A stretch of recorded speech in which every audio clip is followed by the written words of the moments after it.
जय श्री कृष्णा। प्रिय दर्शकों, आप सभी का स्वागत है हमारे इस YouTube चैनल पर।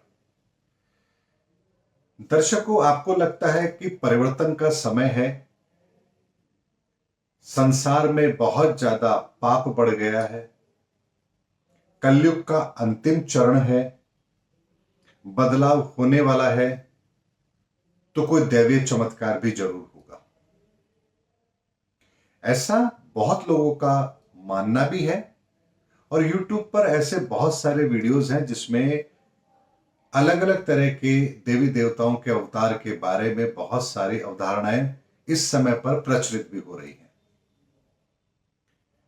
लेकिन कहते हैं कि अगर आपको भविष्य के गर्भ में देखना है या भविष्य के बारे में जानना है या वर्तमान परिस्थितियों का सटीक आकलन करना है, तो आपको इतिहास के अंदर वर्तमान समय के अंदर जिस तरह की परिस्थिति चल रही है, आपको इतिहास के अंदर उन घटनाओं का अध्ययन करना पड़ेगा। आपको वर्तमान समय की समस्या का सटीक समाधान जरूर मिलेगा। अब बात आती है कि जो वर्तमान में समय चल रहा है, क्या ऐसा पहले कभी हुआ है? तो उसका उत्तर है, बहुत बार हो चुका है। महाभारत काल के अंदर जब लाक्षागृह हुआ, तब क्या कोई दैवीय चमत्कार हुआ था या सुनियोजित तरीके से उस षड्यंत्र से बाहर निकलने का रास्ता ढूंढा गया था? कर्ण को मारना था, तो क्या कोई दैवीय चमत्कार हुआ था या उसको कैसे मारना है, इसके संदर्भ में पूरी प्लानिंग की गई थी? भगवान श्री कृष्ण के रहते हुए पांडवों के पांचों पुत्र का वध होता है और अश्वत्थामा उनका वध करता है। अभिमन्यु का वध हुआ, कोई दैवीय चमत्कार हुआ? नहीं हुआ। रामायण काल के अंदर लक्ष्मण जी को संजीवनी लाकर के उनके प्राणों की रक्षा की गई, वहां कोई दैवीय चमत्कार नहीं हुआ। माता सीता का जब हरण हो रहा था, रावण जब उनको ले जा रहा था, तब कोई दैवीय चमत्कार नहीं हुआ था। भगवान राम ने जब लंका पर चढ़ाई की, दैवीय चमत्कार तब भी नहीं हुआ था। यानी इतिहास के अंदर, हमारे पुराणों के अंदर, हमारे शास्त्रों के अंदर, हमारे अवतार भगवान जो इस धरा पर प्रकट हुए, उन्होंने भी अपने पूरे जीवन के अंदर ये बात बहुत स्पष्ट तरीके से समझाई है कि इस संसार के अंदर जब भी कोई व्यक्ति आता है, जन्म लेता है, चाहे अवतार पुरुष ही क्यों ना हो, वो प्रकृति के नियमों के अनुसार ही कार्य करते हैं, क्योंकि दैवीय चमत्कारों के लिए इस संसार के अंदर कोई स्थान नहीं है। इसीलिए दर्शकों, वर्तमान में भी जो समय चल रहा है, इसमें भी यदि हम कोई दैवीय चमत्कार की उम्मीद कर रहे हैं, तो यह हमारी नासमझी है। दैवीय शक्तियों के आवाहन से, उनके मार्गदर्शन से, उनसे प्रेरणा लेकर के हमें स्वयं को ही अपने आप को शक्तिशाली बनाना होगा, ताकि हम वर्तमान की परिस्थितियों का मुकाबला कर सकें। एकमात्र यही रास्ता होता है वर्तमान समस्या के समाधान का। यानी अगर मान लीजिए आपके सामने कोई ट्रक आ रहा है, तो आप वहां पर यह सोचे कि मैं आंख बंद करके भगवान का नाम लूंगा तो शायद बच जाऊंगा, तो यह हमारे लिए सोचने का विषय है कि हम इस समय पर कर क्या रहे हैं। लेकिन यदि हम भगवान का नाम लेकर के और तत्काल उससे बचने का रास्ता ढूंढते हैं, तो दैवीय शक्ति, ईश्वरीय शक्ति हमें वो ताकत देगी कि आप उस परिस्थिति से अपने आप को बाहर निकाल पाए। अब एक छोटा सा उदाहरण मैं आपको देता हूं। यह बहुत पुरानी बात है, मुझे नहीं पता यह सत्य है या नहीं है, लेकिन वर्तमान में इस समय पर जब मैं आपके सामने वीडियो रख रहा हूं, तो यह बात आपको समझाने के लिए पर्याप्त है।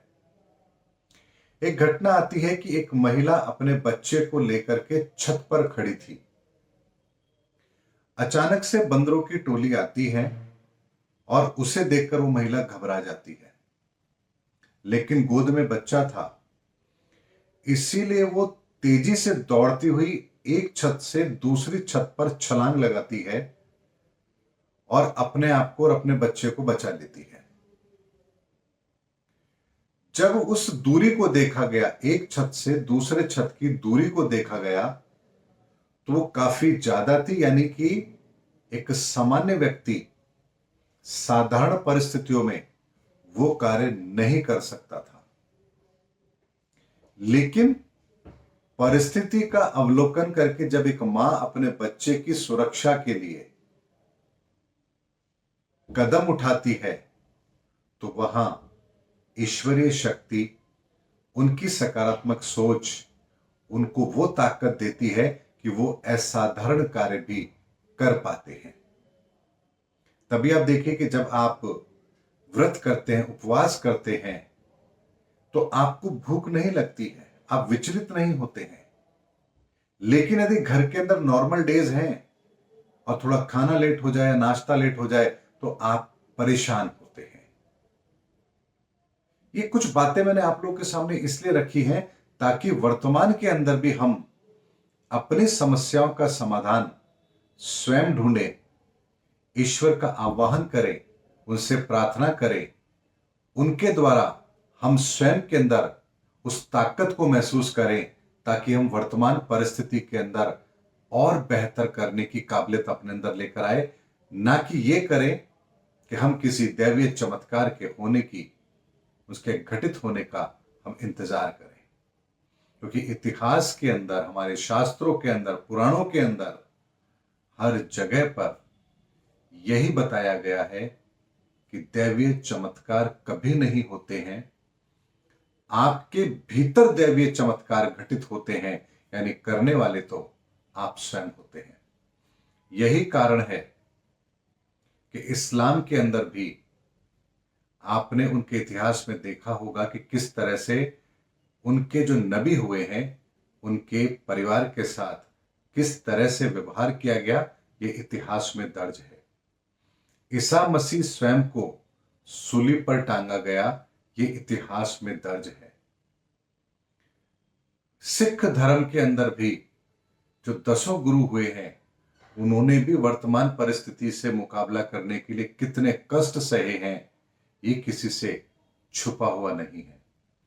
इसीलिए दैवीय चमत्कारों के चक्कर में बैठ करके अपने कर्म को ना करना, दिशा विहीन होना, ये बिल्कुल भी ठीक नहीं है। और वर्तमान समय में किसी दैवीय चमत्कार की कल्पना करना बिल्कुल बेईमानी है। हमें स्वयं को इन परिस्थितियों का मुकाबला करने के लिए तैयार करना होगा, और ये ताकत हमें जिनसे मिलेगी वो ईश्वरीय शक्ति है, और उसका आह्वान हमें जरूर करना पड़ेगा। उम्मीद करता हूं दर्शकों, मेरा वीडियो आपको जरूर पसंद आया होगा। अगले वीडियो में आपसे फिर भेंट होगी, तब तक हमारे चैनल पर बने रहिए। जय हिंद, जय भारत।